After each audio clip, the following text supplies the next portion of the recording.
Y bueno, dicho esto, otra cosa que me gustaba era la canción que decía La casa de Dios.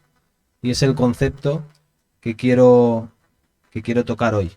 La casa de Dios. Es interesante porque a veces no nos ponemos en común las personas, ni las personas que vienen y llevan la alabanza, los predicadores, no nos ponemos nada en común, pero el Espíritu Santo sabe lo que quiere compartir. Entonces el Espíritu Santo pone todas las cosas en común y crea una armonía, tanto con la alabanza, como con la predicación, como con la administración final y con todo. Entonces, eso es algo increíble que solo pasa en la casa de Dios.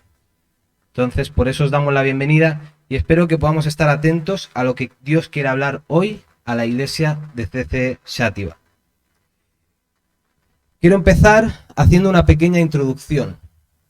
Y es que en la reunión de jóvenes hablábamos de la disciplina. Y es muy interesante el concepto que tenemos a veces de disciplina, ¿no, Silvio? Que disciplina es que nos den duro para que nos pongan un poquito más rectos, ¿no? Es como que tenemos un palo torcido que le dan y lo ponen recto, ¿no? Y realmente esa era la disciplina que se llevaba antes, ¿no? Antes teníamos la disciplina del cinturón, podemos llamarla, en el que los padres enderezaban a sus hijos con el cinturón. No estoy diciendo que pegar a los hijos esté bien, o sea, cuidado. Pero es lo que se hacía antes y yo formaba parte de esa disciplina. Yo tengo recuerdos de mi padre poniéndome bastante recto. Y es interesante porque la disciplina de hoy, fijaros que es totalmente al contrario. Ahora parece que los hijos cogen el cinturón y disciplinan a los padres. No, ya no hay disciplina, y no estoy diciendo que tiene que haber una disciplina con violencia, pero sí que tiene que haber un impacto disciplinario en los hijos de hoy en día. Esto no es lo que quiero hablar. Lo que quiero hablar es del impacto que yo sufrí una vez cuando mi padre me quería enseñar algo, que yo estaba en el camino incorrecto y mi padre hubo un impacto que me riñó tan fuerte que hasta el día de hoy me acuerdo el problema, lo que hice mal, y me acuerdo de la riña de mi padre. ¿Qué es lo que quiero decir con esto? Es que a veces necesitamos un impacto, es decir, necesitamos que alguien nos dé un impacto para darnos cuenta de que estamos en el camino incorrecto. Igual que en la comunicación, ¿no? Cuando se sube el volumen, empezamos a estar más atentos porque se resalta aquellas cosas que son más importantes. Y este es el pasaje que quiero hablar hoy. No sé si os suena el momento en el que Jesús parece aparentemente se enfada mucho, se le va la olla, por así decirlo, pero no es así. Y hay un impacto de Jesús en el templo. ¿Os acordáis? Hay un momento en el que Jesús entra al templo, empieza a tirar todas las cosas, empieza a moverlo todo, incluso yo me atrevería a decir que no lo dijo con un tono agradable, lo que estaba diciendo en ese momento, y Jesús impacta a la comunidad judía con algo que él dice que estaban haciendo mal. Ese es el pasaje en el que quiero que nos movamos hoy. Y no sé si está preparado. Vale, okay, el otro no está. Vale. Entonces, vamos a leer primero el pasaje y luego vamos a analizarlo. El pasaje comienza cuando Jesús va y le habla a una higuera, ¿no? Que no está dando fruto. Dice, al día siguiente, cuando salieron de Betania, tuvo hambre. Y viendo de lejos una higuera que tenía hojas, fue a ver si tal vez hallaba en ella algo. Pero cuando llegó a ella, nada halló sino hojas, pues no era el tiempo de higos. Entonces Jesús dijo a la higuera, nunca jamás coma nadie fruto de ti. Y lo oyeron sus discípulos. Vinieron pues a Jerusalén, y entrando Jesús en el templo, comenzó a echar fuera a los que vendían y compraban en el templo, y volcó las mesas de los cambistas y las sillas de los que vendían palomas. Y no consentía que nadie atravesase el templo llevando utensilio alguno, y les enseñaba diciendo, no está escrito mi casa será llamada casa de oración para todas las naciones, mas vosotros la habéis hecho cueva de ladrones. Y lo oyeron los escribas y los principales sacerdotes, y buscaban cómo matarle, porque le tenían miedo. por cuanto todo el pueblo estaba admirado de su doctrina, pero al llegar la noche Jesús salió de la ciudad. Este es el pasaje en el que quiero que nos centremos hoy. Y antes de pensar que es una reacción reactiva de Jesús, de que de repente ha entrado al templo, ha visto cosas que estaban mal y reacciona a eso, no tiene nada que ver, porque el versículo anterior a los que hemos leído, el versículo 11, dice que cuando Jesús llega, ya entra al templo. Jesús llega, entra al templo, ve todo lo que está pasando en el templo, pero no reacciona, sino que quiere dar una enseñanza importante que va a llegar hasta los días de hoy. Y vamos a ver cuál es la enseñanza. El título, hablaremos después de él. Sin fruto no disfruto. Dice, la higuera como el pueblo de Dios. Lo primero que vemos en esta enseñanza es que Jesús, esto no es una higuera, pero es lo más parecido que he encontrado por aquí. No había presupuesto para una higuera. Y es que Jesús va y le habla a una higuera. No, dice que Jesús está lejos y le entra hambre. Y se empieza a acercar a la higuera, y cuando llega a la higuera no tenía fruto, porque no era el tiempo de higos. Esto es muy interesante porque estudiando el pasaje dije, vale, pero tiene sentido que la higuera no tenga fruto si no es el tiempo de higos, ¿verdad? Pero es que la higuera es muy interesante porque es de los únicos árboles que da dos frutos. Uno de ellos, que ahora mismo no me acuerdo cómo se llama, no sé si alguien se acuerda, las brevas. Primero la higuera da brevas y después da los higos. Es decir, que aunque el pasaje dice que no era el tiempo de higos, tenía sentido que Jesús esperara que hubiera algún fruto en el árbol. Sin embargo, el árbol no tenía nada, y lo que significa, si no tenía ninguna breva, luego no iba a dar tampoco higos. Entonces Jesús se enfada y le dice que nunca más volverá a dar fruto. Jesús realmente no tenía un problema con el árbol. Jesús está dando una enseñanza porque es muy interesante. No sé si podemos volver al pasaje un momento. Es muy interesante que dice que Jesús dijo a la higuera, nunca jamás nadie coma fruto de ti, y lo oyeron los discípulos. Es decir, aunque Jesús se alejó para ir a comer, lo dijo con un tono imponente para que sus discípulos escucharan la enseñanza. Y es que este árbol, esta higuera, tiene mucho que ver con lo que luego pasa en el templo, porque la higuera representaba al pueblo de Dios. La higuera representaba al pueblo de Israel. Y es que Israel, todos sabemos que era el pueblo de Dios. Noé fue elegido para sobrevivir al diluvio. Noé formaba parte del pueblo de Dios y dio los frutos que Dios le exigía. Moisés también formaba parte del pueblo de Dios. Al final me voy a caer. Moisés también formaba parte del pueblo de Dios y también fue elegido para librar al pueblo y dio los frutos que el pueblo de Dios tenía que dar. David fue un guerrero que formaba parte del pueblo de Dios y dio los frutos que tenía que dar. Los profetas como Elías, Eliseo y muchos profetas más dieron el fruto que tenían que dar. Sin embargo, en el tiempo de Jesús llevaban 400 años de silencio. Podemos decir 400 años en los que Dios no estaba hablando, en los que no pasaba nada, no había profetas, no había mensajes de parte de Dios, no había nada, había 400 años de silencio. Y podemos ver cómo Jesús quiere relacionar esa higuera sin fruto con lo que después está pasando en el templo. Es decir, podemos como percibir que la enseñanza que Jesús está dando es que esa higuera, es decir, el pueblo de Dios, no está dando fruto y el motivo viene después cuando entra al templo. Por eso Jesús se enfada, porque si Dios elige un pueblo que su principal propósito es dar fruto y ese pueblo no está dando fruto, entonces ¿de qué sirve ese pueblo? ¿De qué sirve esa higuera si no está dando fruto? Entonces, esto nos mete al siguiente pasaje. Primero, la higuera como el pueblo de Dios. Segundo, el templo como la casa de Dios. Y es que podemos ver que el templo, vamos a ponernos un poco de contexto, el templo significaba el lugar donde Dios estaba viviendo.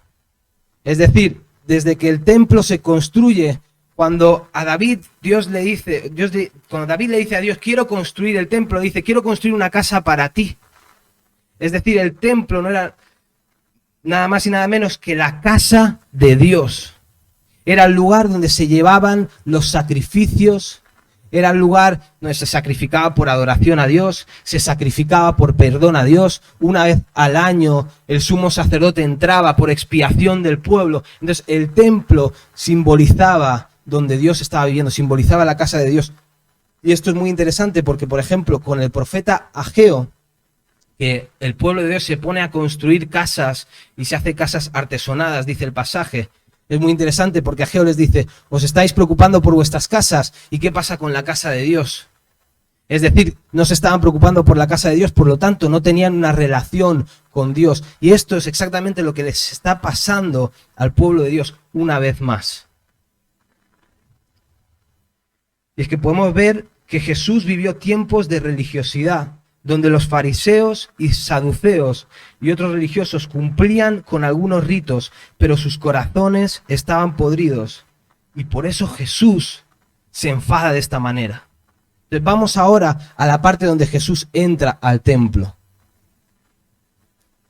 Vinieron pues a Jerusalén, y entrando Jesús en el templo, comenzó a echar fuera los que vendían y compraban en el templo, y volcó las mesas de los cambistas y las sillas de los que vendían palomas. Aquí Jesús no parece muy amigable. Aquí Jesús no parece que vaya como parecía, ¿no? Antes, que iba con los pecadores, comía con ellos, le decía a la gente que les amaba, hacía milagros. Aquí Jesús parece verdaderamente enfadado. Tan enfadado. Si yo cojo y tiro esta mesa... Siempre quería hacer esto en la iglesia. Pero si yo cojo y tiro esta mesa, nadie se pensará que, uy, perdón, me he equivocado, uy, pobre mesa, lo he hecho sin querer. No, la he tirado queriendo, la he tirado enfadado. Y entonces Jesús empieza a vaciar las mesas de todo lo que había, empieza a echar a la gente, tú que vas a pasar por aquí, no, vete de aquí, tú no puedes estar aquí, esto es la casa de Dios. Y luego Jesús concluye diciendo, esto se ha convertido en una casa de ladrones, en una cueva de ladrones, cuando debería ser la casa de Dios. Y fíjate que esto ocurría en el atrio, es decir, era la parte donde los gentiles podían entrar, no era la parte interna de la casa, no era la parte donde el sumo sacerdote podía entrar. No, Jesús ya lo que estaba corrigiendo era la parte superficial, ya la parte en la entrada ya estaba todo mal. Y fijaros las tres cosas que hace Jesús, que son muy interesantes. Y es que primero, echaba fuera a los que vendían y compraban. Y es que el templo se había convertido en un mercado más. Pues sí, el siguiente, por favor. El templo se había convertido en un lugar más. Jesús tenía que echar fuera a aquellos que comerciaban en el templo, porque el templo ya no era esa casa de Dios imponente y donde todo el mundo le tenía respeto. El templo era un lugar más, un comercio más. La gente traía sus cosas, las vendía en el templo, otros compraban. Y fijaros que es interesante porque Jesús echa a los que compran como a los que venden. Pero era al revés, a los que venden como a los que compran. Es decir, no el vendedor es únicamente el culpable, el comprador que está participando de lo mismo que participaban los religiosos en el templo es igual de culpable que el que está vendiendo. Entonces, lo primero que Jesús empieza a ordenar es decir que el templo no es un lugar más y echa fuera a los que venden y compran. Lo segundo que Jesús hace es tiraba las mesas de los cambistas. Los cambistas son aquellos que cambiaban el dinero. Y es que en esa época había 3 o 4 monedas diferentes. Y es que, claro, consideraban que la moneda del César no era válida porque tenía la cara del César, por lo tanto era idolatría. Entonces no podían utilizar esa moneda para pagar esos impuestos y mantener el templo, sino que tenían que cambiar la moneda. ¿Y qué hacían? Esos cambistas se aprovechaban del cambio. No solo se había convertido en un mercado, sino que era un lugar para hacer negocio deshonesto. Era un lugar en el que estafaban a la gente. El templo, la casa de Dios, era ese lugar. Por último, algo interesante es que Jesús no dejaba que nadie atravesara el templo con utensilios, dice el pasaje. Y es que los mercaderes de alrededor, en vez de rodear el templo, atravesaban el templo, porque como tenía varias entradas, utilizaban ese lugar como lugar de paso para el comercio. Era un lugar más, un mercado más, era un lugar más para hacer comercio deshonesto y aparte era un lugar de paso. Nadie le tenía respeto al templo. Nadie respetaba ese lugar donde Dios se manifestaba. Nadie respetaba ese lugar donde Dios hablaba a la gente, donde se ofrecían sacrificios. Entonces creo que es normal la reacción de Jesús. Es normal que Jesús se enfade, que lo tire todo y que empiece a cambiar las cosas del templo, porque lo que estaba viviendo el pueblo de Dios era meramente hipocresía. Es interesante porque aquí se me venía una anécdota a la mente y es que cuando me iba a casar, mis padres invitaron a un montón de gente. Así somos los rumanos. Invitamos a media Rumanía a la boda. Y todos venían, cogían el avión y venían un montón. Entonces en mi casa, cuando yo me iba a casar y me quería cambiar, estaba llena mi casa.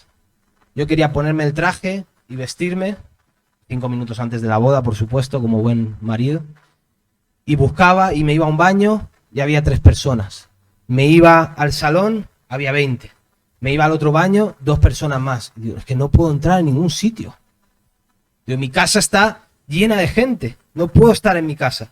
Y yo me imagino a Jesús, sabiendo que Jesús es Dios, entrando allí y decir, ¿qué es esto? Y no solo que había gente, sino que encima había gente que robaba, había gente que pecaba deliberadamente, había gente que le daba igual Dios. O sea, en la casa de Dios literalmente había gente que ni siquiera era cristiana, que ni siquiera creía en Dios.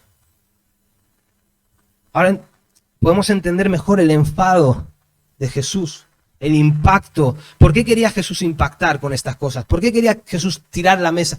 Porque lo que estaban haciendo les estaba llevando a la perdición. Porque lo único que Dios les pedía era que dieran fruto y no estaban dando nada de fruto y estaban llevando una religiosidad. Y eso es lo que las veces que Jesús más se enfada con la religiosidad de los fariseos, de los saduceos. Y es muy interesante porque cuando alguien aparenta, nadie le puede corregir porque aparentemente está todo bien. Pero cuando alguien realmente dice, yo no puedo con esto, ¿no? Hablamos con el pastor, yo no puedo con este pecado, yo sigo luchando y no puedo cambiarlo. Entonces hay gente que puede interceder por esa persona. Hay gente que puede ayudarle a cambiar y a empezar a experimentar esos frutos de Dios.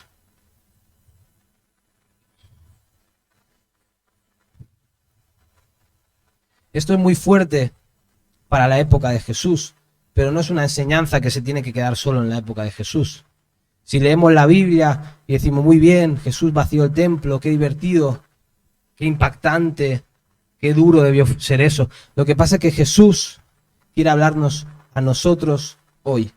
Por eso he titulado este mensaje que sin fruto no disfruto. Y no solo que no disfruto, sino que hay un problema mucho más grande. Ahora quiero que vayamos a la parte de la aplicación del pasaje. Y es que los cristianos verdaderos son higueras con fruto. Los que no serán salvos son higueras sin fruto. Esto es lo primero que Dios nos puede enseñar en este pasaje. Es que el fruto muestra a Dios viviendo dentro de nosotros. Y esto puede ser muy impactante porque decimos, ostras, ¿y si soy esa higuera sin fruto? ¿Y si Dios quiere hacer algo en mí? ¿Quiere cambiar algo en mí?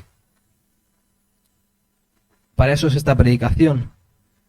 Y es que estoy convencido, ayer hablaba a jóvenes, ¿no? Hicimos el evento de jóvenes, el torneo de fútbol, y hablaba a jóvenes que no quieren escuchar la palabra de Dios, ¿no? Que lo que quieren es jugar a fútbol y ya está. Entonces es un tema complicado, ¿no? A ver cómo adaptas el mensaje para que quieran escucharte, para que encima jóvenes musulmanes, que mucho menos sus padres se lo prohíben.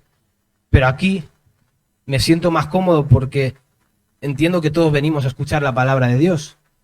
Y esto es bueno porque entonces esto nos impacta, como este pasaje de Jesús, como esto que hizo Jesús tan radical. Y quiero que nos centremos en esto. Los cristianos verdaderos son higueras con fruto. Los que no serán salvos son higueras sin fruto.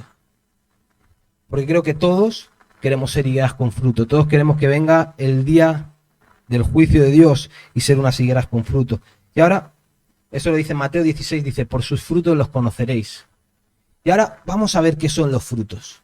Eso es lo que nos importa, ¿no? Si nos está impactando y vemos que Dios reaccionó de una forma radical con Jesús, vamos a conocer qué son los frutos.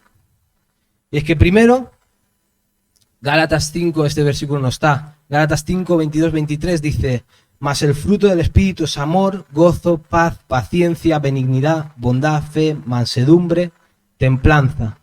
Contra tales cosas no hay ley. El primer fruto que tenemos es el fruto del Espíritu. Y es que el fruto del Espíritu nos transforma por dentro. Lo primero que refleja un cristiano es esa transformación de Dios por dentro, que da amor, paz, gozo, paciencia, benignidad, bondad, fe, mansedumbre, templanza. Todo esto empieza a manifestarse cuando estamos relacionándonos con Dios. El fruto no se queda solo aquí, porque si no, diríamos, bueno, con que yo sea buena persona y yo me transforme en un buen cristiano, ya está, ya estoy cumpliendo. Pero es que el fruto, en Mateo 24, esto luego, si alguien quiere, le puedo pasar los versículos. Mateo 24, del 14 al 30, dice la palabra de los talentos. Y es que todos hemos sido dotados con talentos de parte de Dios, que tenemos que administrar para que se vea la obra de Dios en nosotros. Y eso también es dar fruto. Hemos hecho aquí en la iglesia talleres para descubrir cuáles son nuestros dones, y esos talleres nos enseñan a cómo vivir la vida cristiana. Entonces, lo segundo que se manifiesta en un cristiano que da fruto son los dones y talentos que está poniendo al servicio de Dios. Límites. Hay más frutos. 1 Corintios 12 al 16, del pasaje 12 al 16. Ahí es donde habla de los dones espirituales. Sin embargo, los frutos no se acaban aquí. Y es que hay una misión muy importante que tenemos como cristianos, y es que Dios quiere alcanzar al mundo. Y Mateo 28, del 16 al 20, nos habla de la gran comisión. Nos habla de la gran función que tienen los cristianos. Entonces también dar fruto es hacer discípulos. Entonces un cristiano que es transformado por dentro, que manifiesta y utiliza los dones que Dios le ha dado, que hace discípulos, que impacta a la sociedad, está dando fruto. Eso es lo que significa un cristiano que... Pues el fruto ya no vale. Eso es lo que significa un cristiano que da fruto.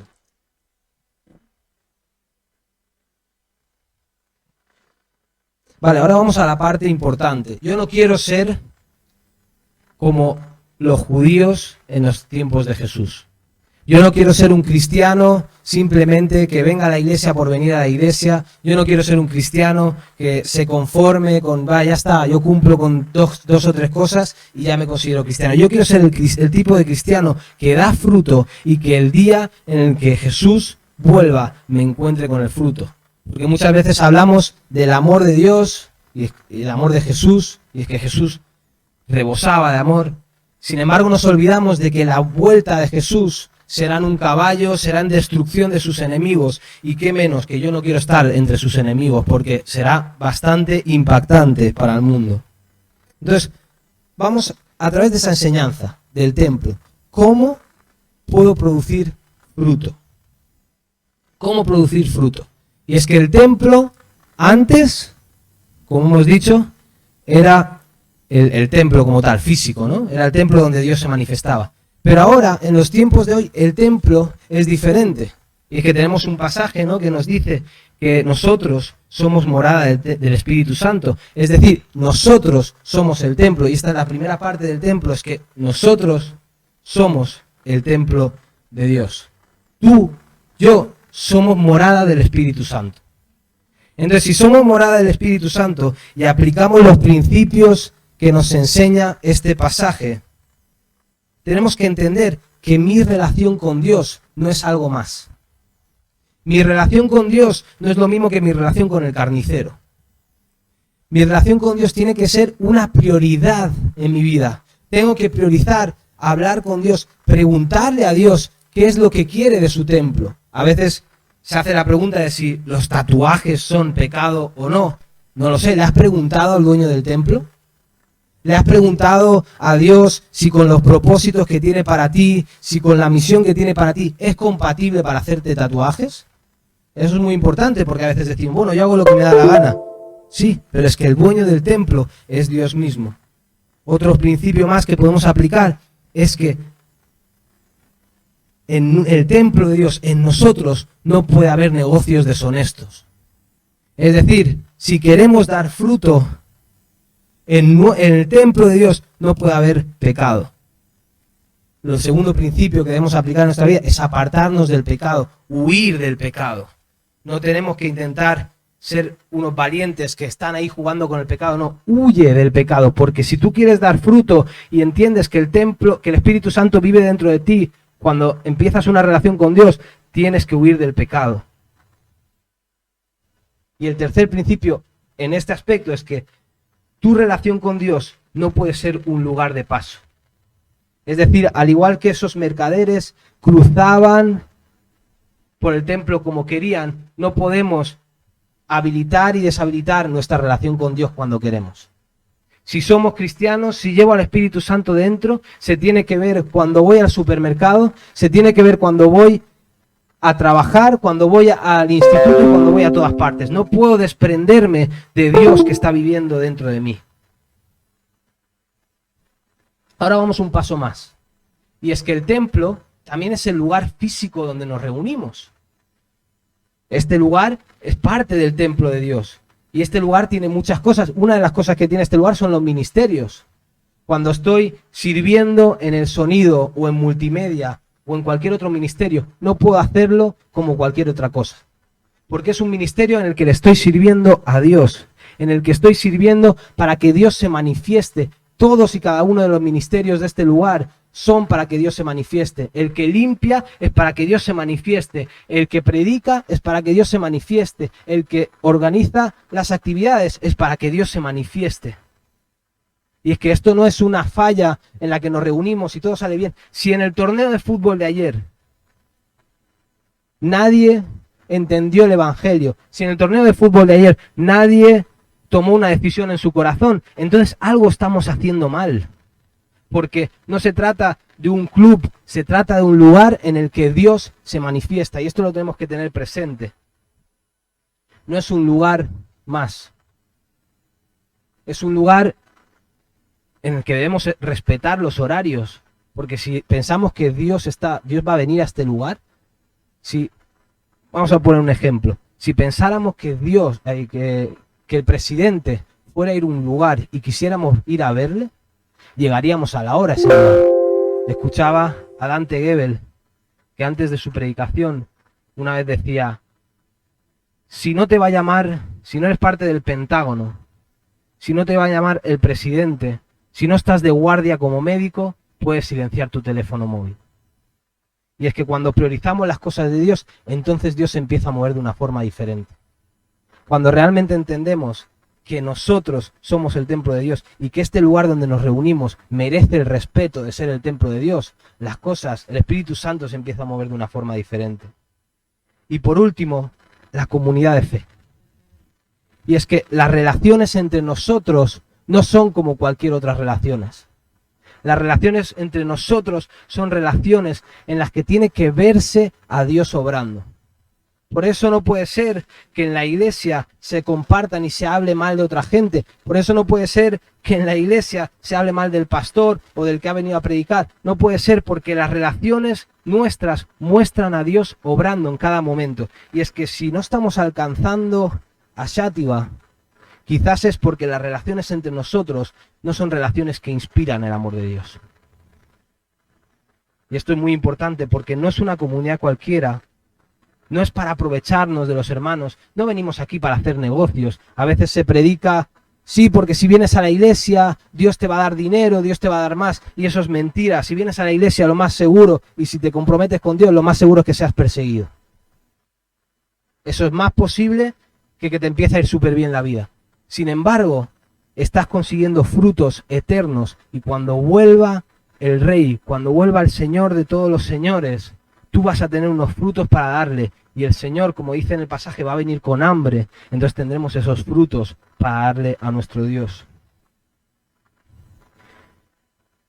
Quiero que repasemos estos 3 puntos y quiero que abramos nuestro corazón a que Dios nos ministre. Nosotros somos el templo del Espíritu Santo. Dios quiere mover cosas en nuestras vidas que quizás va a ser muy duro. Pero si queremos dar fruto para Él, es la única manera.